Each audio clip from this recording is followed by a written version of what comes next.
Hello guys, I'm Varun. ஒரு மிகப்பெரிய அளவுள்ள ஜெய்ஜாண்டிக் ஈஃபில் டவர் ஹைட் உள்ள ஒரு ஆஸ்ட்ராய்டு மே 24, 2025 நமது பூமியை சேஃபான டிஸ்டன்ஸ்ல கடந்து சென்றிருக்கு அப்படின்ட்டு நாசா தெரிவிச்சிருக்காங்க. அதை பத்தி தான் நம்ம பார்க்க போறோம். இந்த மாதிரி புது புது அப்டேட்டை நீங்க பார்க்கணும், மறக்காம இந்த சேனல் சப்ஸ்கிரைப் பண்ணுங்க. இப்போ அவங்க டீட்டெயில் தான் பார்ப்போம். Asteroid 2003 MH4. இந்த ஆஸ்ட்ராய்டு மே 24, 2025 பூமியிலிருந்து 6.6 மில்லியன் கிலோமீட்டர் டிஸ்டன்ஸ்ல மணிக்கு 30,000 கிலோமீட்டர் ஸ்பீட்ல நமது பூமியை சேஃபான டிஸ்டன்ஸ்ல கடந்து சென்றிருக்கு அப்படின்னு நாசா தெரிவிச்சிருக்காங்க. இந்த ஆஸ்ட்ராய்டு 2003 MH4 இந்த ஆஸ்ட்ராய்டு 335 மீட்டர் அகலமுடையது. ஆஸ்ட்ராய்டு ஈஃபில் டவர் ஹைட்டை கொண்டு இருக்கு அப்படின்னு நாசா தெரிவிச்சிருக்காங்க.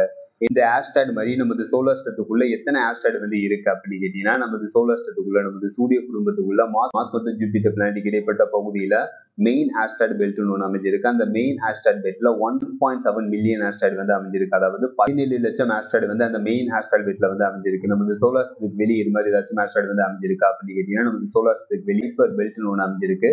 அந்த கைப்பர் பெல்ட்ல மாஸ் மற்றும் ஜூபிட்டர் பிளானட்டுக்கு இடைப்பட்ட பகுதியில் அமைஞ்சிருக்கிற ஆஸ்ட்ராய்டை விட அதிகமான ஆஸ்ட்ராய்டு அந்த கைப்பர் பெல்ட்ல அமைஞ்சிருக்கு. இதுல உள்ள எல்லா ஆஸ்ட்ராய்டும் நமது சூரியன் ஆர்பிட் பண்ணிட்டு இருக்கு. இதுல இருந்து ஏதாச்சும் ஒரு ஆஸ்ட்ராய்டு பூமி நோக்கி வருதா அப்படின்னு சயின்டிஸ்ட் மற்றும் ஆஸ்ட்ரோனமர்ஸ் மானிட்டர் பண்ணிக்கிட்டே இருப்பாங்க. அந்த மாதிரி மானிட்டர் பண்ணிட்டு இருக்கிறப்பதான் மே 24, 2025 ஆஸ்ட்ராய்டு 2003 MH4 இந்த ஆஸ்ட்ராய்டு நமது பூமியை சேஃபான டிஸ்டன்ஸ்ல கடந்து சென்றிருக்கு அப்படின்னு நாசா தெரிவிச்சிருக்காங்க.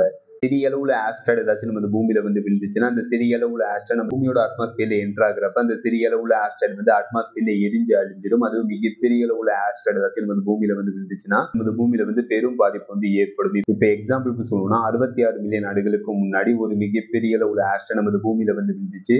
நமது பூமியில விழுந்த அந்த மிகப்பெரிய அளவுல ஆஸ்ட்ராய்டுனால டைனோசரோட இனத்தோட சேர்த்து 80% உயிரினங்கள் நமது பூமியில முற்றிலுமாக அழிஞ்சிச்சு. 66 மில்லியன் ஆண்டுகளுக்கு முன்னாடி நமது பூமியில விழுந்த மிகப்பெரிய அளவுல ஆஸ்ட்ராய்டுனால நமது பூமியில ஒரு கொடூரமான அழிவு ஏற்பட்டுச்சு.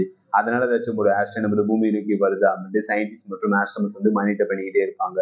ஃபைனலா இந்த வீடியோ எப்படி இருந்துச்சுன்னு கமெண்ட் பண்ணுங்க.